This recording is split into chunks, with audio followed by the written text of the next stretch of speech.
When you visit, say, the Grand Canyon, roads, bridges, and water pipelines are just a few of the things needed to make sure your visit is pleasant. And sometimes they need repairs. As Cronkite News reporter Jordan Evans reports, U.S. Secretary of Interior Ryan Zinke visited the park this weekend to see some of those things that need not to be fixed just here in Arizona, but in parks across the nation. The Grand Canyon is one of the nation's most popular parks for tourism. From the scenic views to the lodging to the guided tours, the Grand Canyon generated about $900 million in economic benefits just in 2016. But now, national parks across the nation are needing about $12 billion for infrastructure and facilities. With 330 million visitors to our park system, 7 million visitors here, our parks are being loved to death. Secretary of Interior Ryan Zinke took a bus along the south rim of the Grand Canyon Saturday. He stopped to see some of the areas that need to be fixed. Those include historic cabins and a water treatment plant, as well as the Trans-Canyon Pipeline. It's time for America to step up and let's rebuild our parks to make sure we have the same experience for the next generation. Here at the Grand Canyon, this park needs about $330 million to fix maintenance that's been deferred.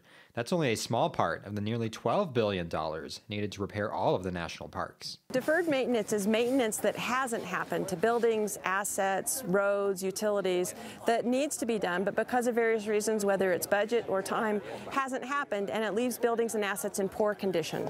The opportunity we have today is funding that may come our way and be able to raise the profile of that topic and fund those projects that need to be done.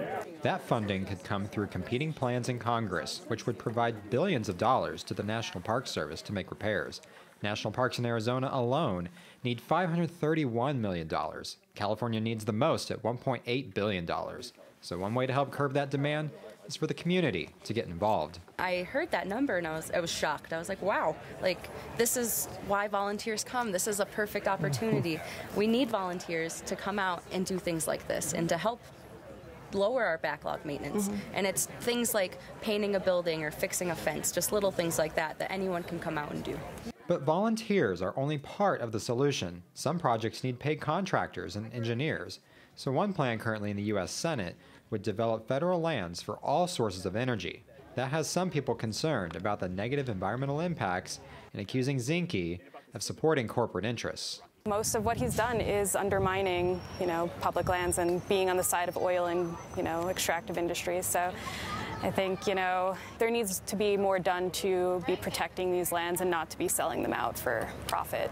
But Zinke disagrees. Money coming from renewable or non-renewable energy developed on federal lands would go a long way to taking care of long overdue maintenance projects. The underlying proposition is this: if you're going to create wealth and energy on public lands, then I think you also have an obligation to support, fund our public lands in perpetuity. And there is more than one proposal in Congress to address this multi-billion-dollar park backlog. The National Park Service also considered increasing entrance fees at the busiest parks, but the superintendent at the Grand Canyon says the park does not plan to charge more to visit.